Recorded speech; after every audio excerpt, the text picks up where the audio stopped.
Hi, I am Pastor Rich Warnecke from Christ Lutheran Church in Pewaukee, Wisconsin, and welcome to our Friday devotion, the Friday before New Year's Eve. Are we ready? Are we ready to ring out an old year and jump into a brand new year, 2023? Are we ready to party? Or are we a little bit concerned because 2022 wasn't the best of all years? Maybe there was illness. Maybe there was a loss of job. Maybe there was a loss of a loved one. Maybe it was just a rough year and we didn't feel like we had any control in it. Is 2023 going to be any better? Well, it's God who, speaking through Jeremiah to the Old Testament people of Israel, as they were being held as captives in Babylon, he reminds them that we don't have to lean on ourselves because our past, our present, and the future, even though we try to plan and we try to manage our time, our talents, our treasure in many different ways to the best of our ability, all to the glory of God, in the end, God's the one who has our backs. He's the one that holds the past, that holds the present, and holds the future for us.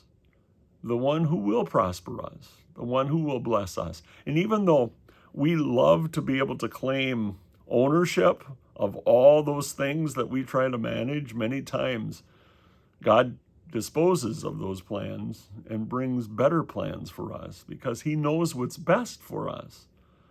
Sometimes he even allows tests in our life to strengthen us as we lean on him rather than on ourselves.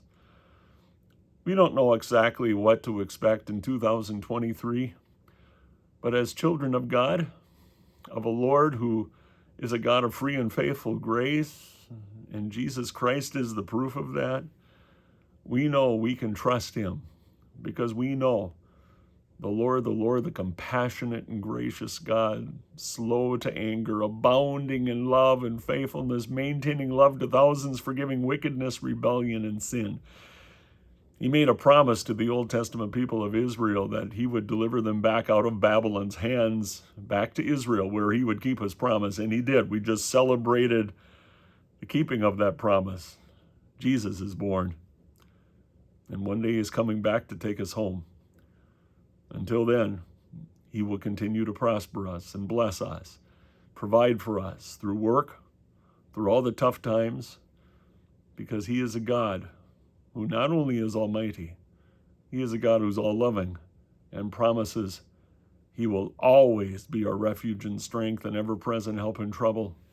Listen to the promise he made to the Old Testament people of Israel through Jeremiah, but also to you and me. Jeremiah chapter 29, verse 11. For I know the plans I have for you, declares the Lord, plans to prosper you and not to harm you, plans to give you hope and a future. We have that in 2023. We had it in 2022. We'll have it for the rest of our lives until Jesus comes to take us home, because he is a God who cares. And Jesus is that proof. Hey, Happy New Year. Until next time.